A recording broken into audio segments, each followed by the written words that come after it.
कपड़े धोने वाली बहू। शादी के पहले से ही विभा को कपड़े धोने का बड़ा शौक था। कभी नल के नीचे तो कभी तालाब के पास। अरे मेरी नीली वाली लुंगी नहीं दिख रही है। विभा की अम्मा, कहाँ रखी है लुंगी? अरे वो तो विभा ने परसों ही धोकर रखी थी आपकी अलमारी में, देखो वहीं होगी। वो ना मैंने आज धो दी, मुझे लगा कि गंदी हो गई होगी। अरे कैसे गंदी हो गई थी? उसे तो मैंने पहना भी नहीं। हे भगवान, इस लड़की के कपड़े धोने की आदत से परेशान हो गया हूँ मैं।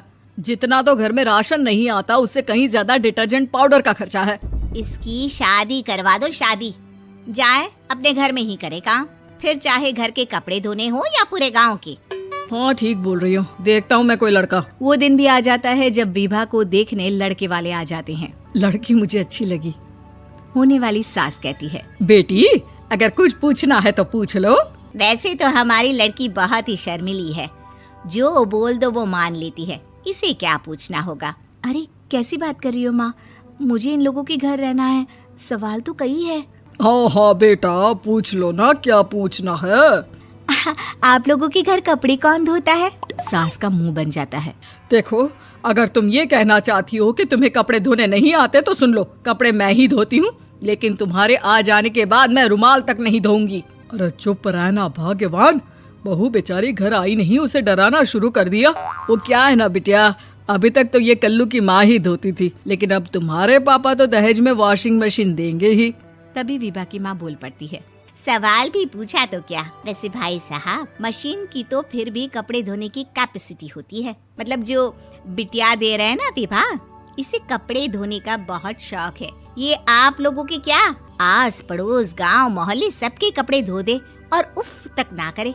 बाहर देखा नहीं आपने कितने कपड़े सूख रहे हैं, सब हमारी बिटिया ने ही तो धोए हैं। बस भी करो ना माँ, शर्म आ रही इतनी तारीफ सुनकर। और तो और एक दाग निकाल कर दिखाओ तो मान जाऊं। हाँ अच्छा, माफ करना बेटा, मैंने गलत समझा।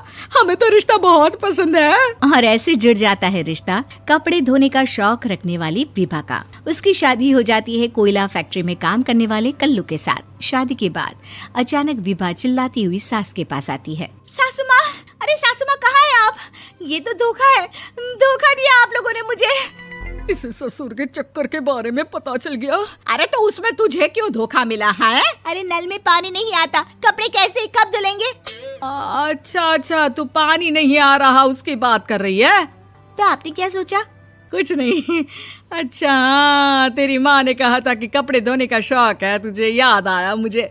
शौक बोलकर कपड़े धोने वाले मेरे जुनून को कम ना आके सासू माँ, कपड़ा धोना मेरा गुरूर है। तभी पति भी वहाँ आ जाता है। अभी मैंने इसे सनी देओल की फिल्म दिखाई है, उसी के डायलॉग मार रही है माँ। अच्छा सुन, साफ बता रही हूँ, पानी सुबह 4 से 6 और शाम को 10 से 12 आता है, समझी? विभा टाइमिंग सुनकर हैरान हो जाती है। ये क्या भूतों का मोहल्ला है? सुबह 4 बजे उठकर कौन कपड़े धोता है? 4 बजे टंकी में पानी जाता है, फिर सारा दिन धोना ना, किसने मना किया? अरे कैसी बात कर रही हैं? 200 लीटर की टंकी में कितने कपड़े धो लूंगी मैं, सुबह ही उठ जाऊंगी मैं। अब क्या था, विभा सुबह 4 से लेकर रात के 12 बजे तक कपड़े ही धोती रहती। एक रोज सास पड़ोस से निकलकर कहीं जा रही होती है कि साथ वाली कहती है, हाँ कल्लू की माँ, जरा ये बताओ कि 2 साड़ी है, 2 ब्लाउज और एक पेटीकोट और एक नाड़े वाला लंबा कच्छा। हाँ तो? अरे तो क्या, कितना लोगी धुलाई ये बताओ। धोबन दिख रहे हैं हम क्या? हमारे पति सरकारी नौकरी से अभी रिटायर हुए हैं और बेटा सुपरवाइजर है कोयला फैक्ट्री में। धोबन समझ रखा है हमें। हाय रे कल्लू की अम्मा, माफ कर दो, वो तो मोहल्ले में यही सब बता रहे थे कि तुमने बहू को कपड़ा धुलवाने के काम में लगा दिया है। सास को पड़ोसन की बात सुनकर गुस्सा आ जाता है। वो घर पहुंचती है जहां घर के बाहर ही इतने सारे कपड़े सूख रहे होते हैं जितने कि किसी धोबन के घर पर। अरे ओ कल्लू की दुल्हन, बाहर निकल। माँ जी यहीं आ जाओ, बाथरूम में चादर धो रहे हैं हम। अरे अभी हम धोते हैं, तुमको बाहर निकलो। ये आस पड़ोस वाले बोल रहे हैं कि हम बहू से कपड़े धुलवा कर उसे कपड़ा धोने वाली बना दिए हैं। अरे छोड़ो ना माँ जी, किन लोगों की बातों में आती हो? आस पास के लोगों का तो काम ही होता है कि वो किसी तरह सास बहू को लड़ा दे। बहू सारे घर के कपड़े धोती है, ये क्या कम है? बोलिए। सास को भी लग जाता है कि वो बहू का ये सनकीपन नहीं छुड़वा सकती, इससे अच्छा है कि खुद ही चुप हो जाए। एक रोज सास और बहू मंदिर जाते हैं, जहाँ सास की साड़ी वहाँ खड़ी भीख मांगने वाली से मिलती है। माँ जी क्या बात है, आपकी साड़ी उस भिखारन से कितनी मिल रही है ना? हाँ हाँ देखो तो, दोनों की साड़ी मिल रही है। क्या बात है कल्लू की अम्मा, तुम खुद को तो अफसर की बीवी बताती हो और ऐसी सिंपल सी प्लेन साड़ी पहनकर घूमती हो। सिंपल और प्लेन नहीं है ये साड़ी। तो क्या सोने के धागे से फूल बने हैं? कुछ भी सासू माँ, कुछ भी। हाँ बने थे इस साड़ी में सोने के धागे से फूल। मेरे पति लेकर आए थे मद्रास से स्पेशली मेरे लिए 10,000 की।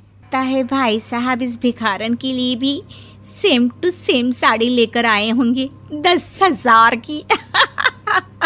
सास उस वक्त तो कुछ नहीं कहती, लेकिन बहू के साथ घर आती है और अलमारी से एल्बम निकाल कर लाती है। ये साड़ी देख रही है, ये वही साड़ी है जिसे मैंने अभी पहना था।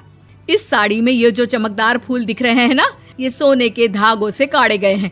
लेकिन तू लोकल वॉशिंग मशीन ब्रश से घिस घिस कर सारे फूलों को निकाल कर साड़ी प्लेन कर दी। मुझे माफ कर दीजिए सासू माँ। और तो और, जब मैंने तुझे तेरी गलती के लिए कुछ नहीं कहा, लेकिन तूने तो सबके सामने मेरा मजाक ही बना दिया। क्यों? बहू को समझ में आ जाता है कि अब से उसका कपड़े धोना बंद।